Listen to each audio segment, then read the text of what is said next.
Break के बाद सी news Bharat के इस न्यूज बुलेटिन में आप सभी का स्वागत है। इसमें हम चर्चा करेंगे छत्तीसगढ़ के बस्तर की, जहां प्रेक्षक की उपस्थिति में मतदान कर्मियों का किया गया द्वितीय रेडमाइजेशन। आगे चर्चा करेंगे झारखंड के देवघर की, जहां नेशनल ताइक्वांडो में रोहित ने हासिल किया सिल्वर मेडल। साथ ही आगे बात होगी महाराष्ट्र के वर्धा की, जहां महाविकास अघाड़ी की ओर से भरा गया नामांकन। ऐसी तमाम खबरों पर होगी विस्तार से चर्चा। खबर छत्तीसगढ़ से है, जहां लोकसभा निर्वाचन 2024 के लिए मतदान दलों की नियुक्ति हेतु ऑनलाइन द्वितीय रैंडमाइजेशन सामान्य प्रेक्षक जे गणेशन की उपस्थिति में बस्तर जिला कार्यालय के एनआईसी कक्ष में किया गया। कलेक्टर एवं जिला निर्वाचन अधिकारी विजय दयाराम के मार्गदर्शन में बस्तर जिले के तीनों विधानसभा के लिए मतदान केंद्रों के लिए दल, संगवारी मतदान केंद्र, युवा मतदान केंद्रों के लिए दल, दिव्यांग मतदान दल और रिजर्व मतदान दलों का द्वितीय रैंडमाइजेशन किया गया। रैंडमाइजेशन के दौरान एनआईसी कक्ष में सीईओ जिला पंचायत एवं स्वीप कार्यक्रम के नोडल प्रकाश सर्वे, उप जिला निर्वाचन अधिकारी प्रवीण वर्मा, सहायक रिटर्निंग अधिकारी भरत कौशिक, अन्य एसडीएम एवं निर्वाचन कार्यालय के कर्मचारी उपस्थित रहे। बस्तर छत्तीसगढ़ से सी न्यूज संवाददाता कृष्ण कुमार पटेल की रिपोर्ट। चंडीगढ़ में सीपीएसएफआई के द्वारा राष्ट्रीय ताइक्वांडो चैंपियनशिप 2024 का आयोजन किया गया था, जिसमें झारखंड से रोहित कुमार ने P33 की कैटेगरी में रजत पदक प्राप्त किया। सीपीएसएफआई के प्रेसिडेंट राजेश तोमर द्वारा इस प्रतियोगिता का आयोजन किया गया था। इसमें उपस्थित para taekwondo vice president Swaraj Singh Sukhdev, Raj general secretary आदि मौजूद रहे। वहीं पर खिलाड़ियों को सारी सुविधाएं फ्री ऑफ कॉस्ट दी गईं। सिल्वर मेडलिस्ट रोहित कुमार का कहना है कि जिस तरह इंटरनेशनल गेम में होता है, उसी प्रकार वहां पर सारी चीजें, सारी व्यवस्थाएं रखी गई थीं। आपको बता दें कि चंडीगढ़ की सरकार ने भी इस आयोजन में सहयोग किया। गौरतलब है कि सिल्वर मेडलिस्ट रोहित कुमार झारखंड के देवघर के रहने वाले हैं। मेरा नाम रोहित कुमार हुआ। आपने नेशनल सीपीएसएफआई ताइक्वांडो चैंपियनशिप 2024 में भाग लिया था। कहाँ से आपने खेला और कैसे ये चैंपियनशिप जीता? मैं अभी चंडीगढ़ में नेशनल सीपीएसएफआई पैरा ताइक्वांडो गेम हुआ। वहाँ पे मैंने अपना अच्छा परफॉर्मेंस दिया, गुड परफॉर्मेंस, तो उसके लिए मुझे सेकंड प्राइज दिया गया नेशनल सीपीएसएफआई की तरफ से। किसके मदद और किस माध्यम से आप वहां तक पहुंच सके? किसने आपको मदद किया? मुझे सबसे बड़ा योगदान CPSFI Rajesh Tomar sir, president of CPSFI के हैं। ये इतने गोल्डन प्लेटफॉर्म दिए जो मैं अपने आप को एक्सप्लोर कर पाया वहाँ पे जा करके, क्योंकि सर मुझे इतना अच्छा मतलब हेल्प किए जो मैं अपने बता नहीं पा रहा हूँ, लेकिन बहुत सारे हेल्प, रहने खाने की सुविधा दिए और अच्छे डाइट, तीनों टाइम के ब्रेकफास्ट, लंच और डिनर, और अच्छे डाइट भी दिए जो मुझे वहाँ पे मेडल लाने में सुविधा किया गया। और मैं शुक्रिया अदा इनको भी करना चाहता हूँ, स्वराज सर और सुखदेव सर जो पैरा ताइक्वांडो के एसोसिएशन ऑफ इंडिया के हैं, उनको भी टेक्निकली गाइड और हेल्प किए। और राजेश तोमर सर सीपीएसएफआई के जो हेड है, ये हम लोग को बहुत ही अच्छा हेल्प किया, वहाँ पे गाइड और सपोर्ट किए गेम करने के। आप कौन सी कैटेगरी से खेले थे? मैं अपने P33 कैटेगरी में खेला था। इसका मतलब उनसे 33 कैटेगरी डॉक्टर क्लासिफिकेशन करते हैं हम लोग के गेम में, क्योंकि क्लासिफिकेशन में मुझे P33 कैटेगरी में मैं खेला था।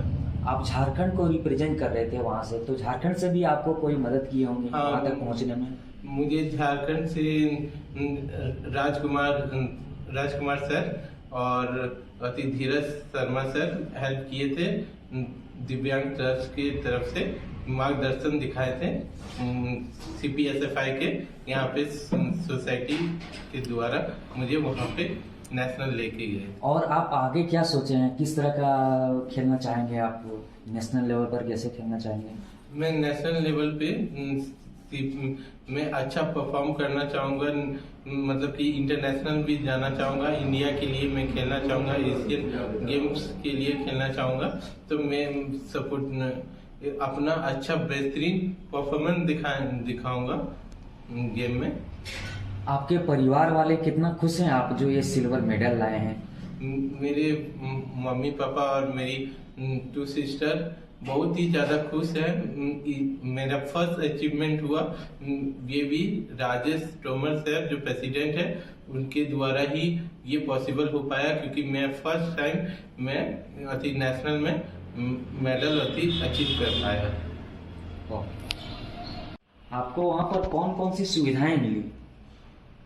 मैं वहाँ पे मुझे रहने खाने के लिए किसान भवन में सुविधा थी, और तीनों टाइम का ब्रेकफास्ट, लंच और डिनर भी थी। अच्छे डाइट प्लान के साथ था। टाइम टू टाइम शेड्यूल बहुत ही अच्छे थे। Well organised by Rajesh Tomar sir by CPSFI। सारा अरेंजमेंट वेल ऑर्गेनाइज थे, और मैं खुशी से कहना चाहता हूँ अपने कि हार्ट से राजेश सर को धन्यवाद करना चाहता हूँ कि उन्होंने मुझे इतने अच्छे प्लेटफॉर्म दिए, गोल्डन अपॉर्चुनिटी दिए जो अपने आप को एक्सप्लोर कर पाया। मैं इसी तरह मैं चाहता हूँ कि मदद करे कि इंटरनेशनल और एशियन वगैरह में अपना अच्छा प्रदर्शन दे करके मैं देश का मैं और ये कहना चाहता हूँ वहाँ पे अतिश स्वराज सर और सुखदेव सर और राजेश तोमर सर CPSFI बहुत ही ज़्यादा हेल्प किए, और ऐसे ही दिव्यांग बच्चों को मदद करते हैं जो मेरे जैसे जितने भी गरीब बच्चे हैं उसको अपना एक्सप्लोरमेंट करने का साथ ही मिलता है। वो वहाँ पे और भी जाने आने के लिए भी बसेस के सुविधा भी दिए गए थे, और मेडिकल फैसिलिटी भी दिए हुए थे। और साथ ही साथ मुझे ये कहा सब नहीं है मुझे कहने के लिए कि वहाँ पे इंटरनेशनल के जैसा रेफरी थे, और वहाँ पे इंटरनेशनल जैसे मैट वगैरह पूरे लगे हुए थे। मैं बयान नहीं कर पा रहा हूँ, इतने अच्छे मैं देखा, क्योंकि मैं नेशनल गेम 7 टाइम्स खेल चुका हूँ, लेकिन दूसरे गेम में रजिस्ट्रेशन फीस वगैरह लगते हैं। और ये ऐसा CPSFI ऐसा ऑर्गेनाइजेशन है जहाँ पे पैसे 1 रुपए के नहीं लेते हैं, और रहने खाने सारी चीज़ की सुविधा देते हैं, लेकिन और भी किट्स वगैरह भी देते हैं, जो बच्चों को जो किट्स वगैरह कपड़े वगैरह का या शूज़ वगैरह का ज़रूरत पड़ता है ये भी प्रोवाइड करते हैं। वहाँ पर किसान भवन में श्री राजेश तोमर सर ने वहाँ सब चीज़ का व्यवस्था किए, रहने का, खाने का, गाड़ी का यातायात ले जाने का, डॉक्टर का ट्रीटमेंट का, चाय नाश्ता का भी वहाँ स्टेडियम में सारा चीज़। आपको सिर्फ ट्रेन का भाड़ा लगा, बाकी बात सारी व्यवस्थाएं जो थी वो व्यवस्था वहाँ पे जो वहाँ का प्रेसिडेंट थे उन्होंने किया था? और सारा व्यवस्था वहाँ पर वो किए थे। हम खाली गाड़ी का भाड़ा आने जाने का हम दिए हैं, लगाया। और वहाँ के लोगों से कुछ अपील करना चाहते हैं कि आपका लड़का कैसे आगे बढ़े? अपील करना चाहते हैं कि राजेश तोमर सर से बोलते हैं कि वो मेरे बेटे को और आगे तक पहुंचाएं, उनका आशीर्वाद रहे, और मेरा बेटा जो इंटरनेशनल तक पहुंच पाए। देवघर झारखंड से सी न्यूज़ संवाददाता अरविंद यादव की रिपोर्ट। खबर महाराष्ट्र के वर्धा से है, जहां लोकसभा के लिए महाविकास अघाड़ी की ओर से नामांकन दाखिल करवाने खुद शरद पवार पहुंचे। इस दौरान गृह मंत्री अनिल देशमुख भी मौजूद रहे। वर्धा महाराष्ट्र से सी न्यूज़ संवाददाता नीलेश की रिपोर्ट।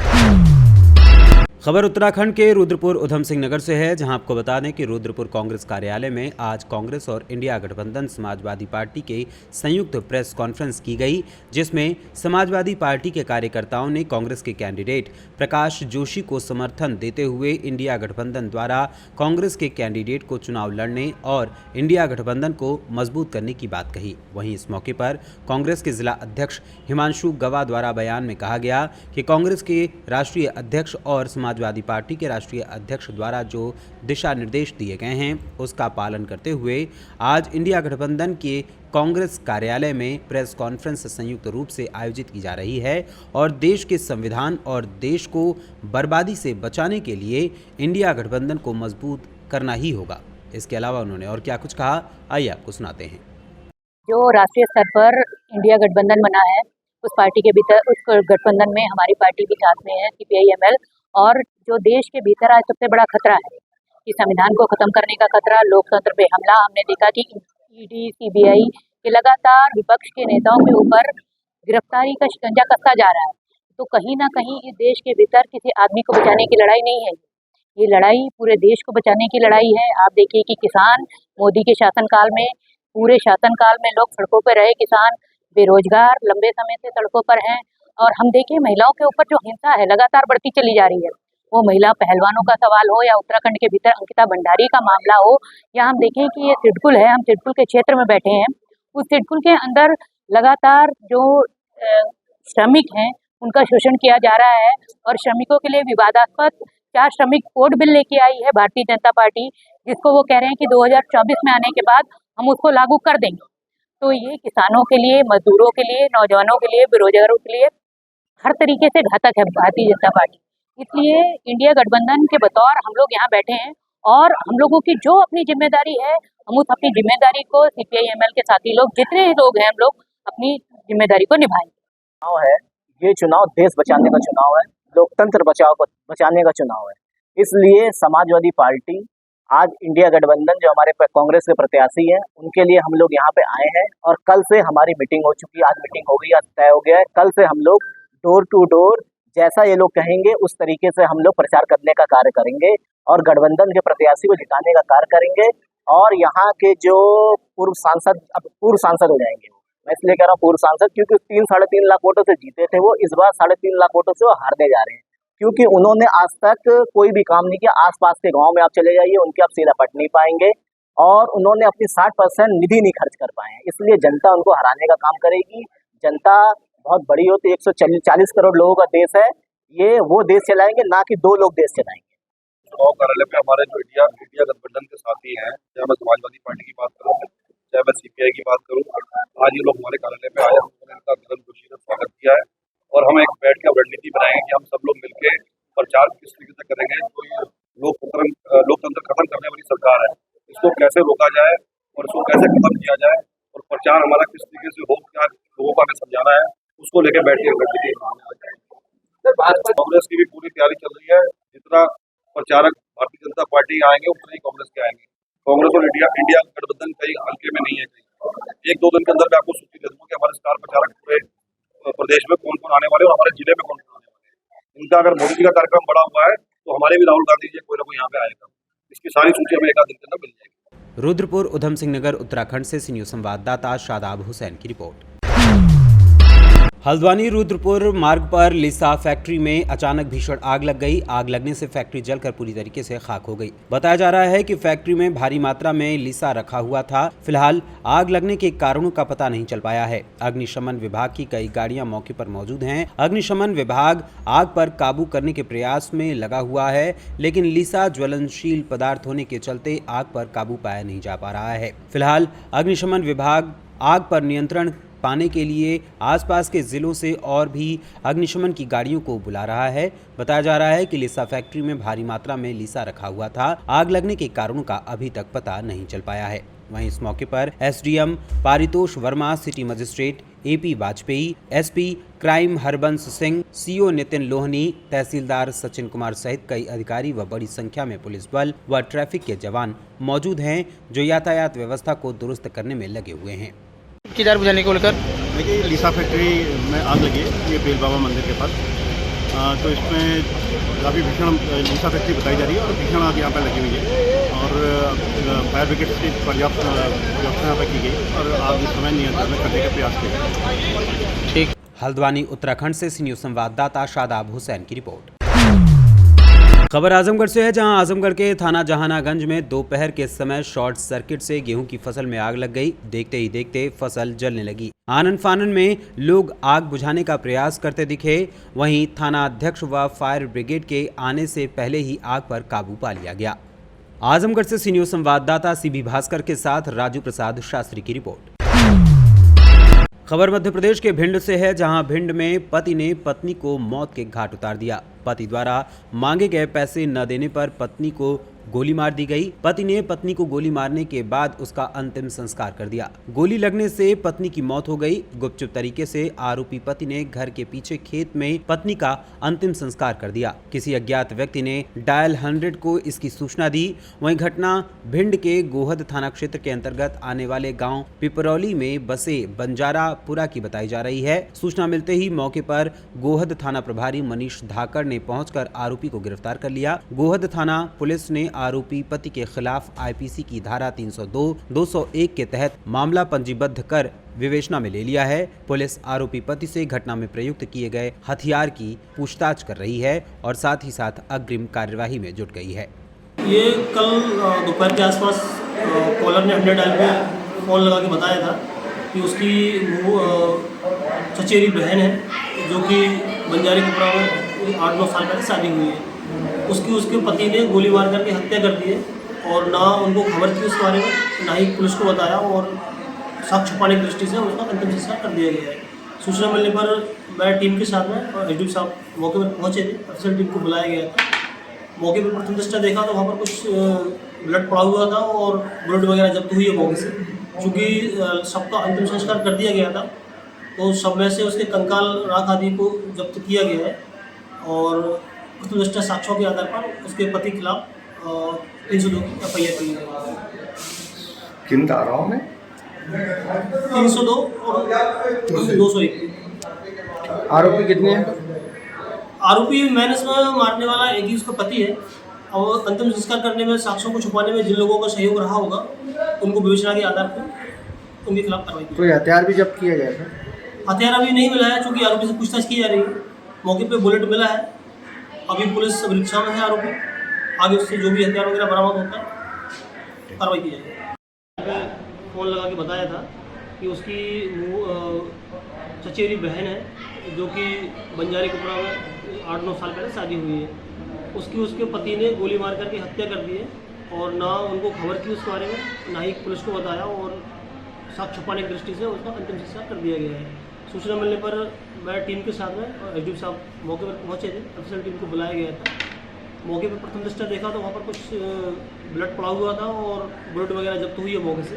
चूँकि सबका अंतिम संस्कार कर दिया गया था तो सब में से उसके कंकाल राख आदि को जब्त किया गया है और प्रथम दृष्टया साक्ष्यों के आधार पर उसके पति के खिलाफ 302 की FIR की गई है। किन धाराओं में? 302 और 201। आरोपी कितने हैं? आरोपी मैंने इसमें मारने वाला एक ही उसका पति है और अंतिम संस्कार करने में साक्ष्यों को छुपाने में जिन लोगों का सहयोग रहा होगा उनको विवेचना के आधार पर उनके खिलाफ कार्रवाई की जाएगी। हथियार भी जब्त किया गया? हथियार अभी नहीं मिला है क्योंकि आरोपी से पूछताछ की जा रही है। मौके पे बुलेट मिला है। अभी पुलिस परीक्षा में है आरोपी। आगे उससे जो भी हथियार वगैरह बरामद होता है कार्रवाई की जाएगी। भिंड मध्य प्रदेश से सी न्यूज़ संवाददाता विनोद शर्मा की रिपोर्ट। खबर झारखंड के लातेहार से है, जहां लातेहार जिले के बारियातू थाना प्रभारी राजा दिलावर ने 1.580 किलोग्राम अफीम और 1 क्विंटल 500 ग्राम डोडा जब्त किया है। इसके बारे में जानकारी देते हुए बारियातू थाना प्रभारी राजा दिलावर ने बताया कि बालूमाथ SDPO आशुतोष कुमार को गुप्त सूचना मिली थी कि बारियातू थाना क्षेत्र के गुरवे ग्राम निवासी रंजीत गंझू के घर तस्करी के उद्देश्य से अफीम रखी हुई है। सूचना के सत्यापन के लिए SP अंजनी अंजन के निर्देश पर SDPO आशुतोष कुमार के नेतृत्व में थाना प्रभारी राजा दिलावर के साथ पुलिस की टीम गठित की गई और रंजीत गंझू के घर गुरवे में विधिवत छापेमारी की गई। पुलिस को आता देख रंजीत अपने परिवार के साथ जंगल की ओर भाग गया। वहीं घर की जब विधिवत तलाशी ली गई तो घर से लगभग 2 किलो अफीम और 1 क्विंटल 500 ग्राम डोडा बरामद किया गया है। पुलिस ने इस मामले में रंजीत पर भारतीय दंड विधान के विभिन्न सुसंगत धाराओं के तहत मामला दर्ज किया है और अग्रिम कार्रवाई में जुट गई है। लातेहार झारखंड से सी न्यूज़ संवाददाता बबलू खान की रिपोर्ट।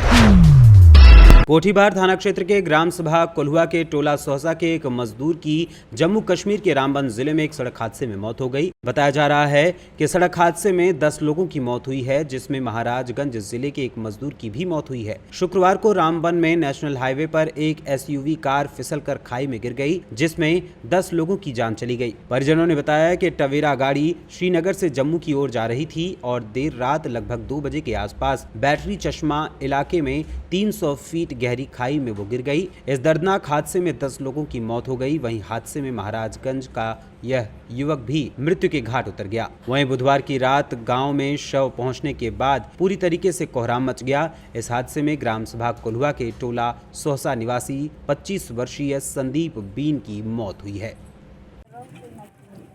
क्या नाम है? दिलीप कुमार।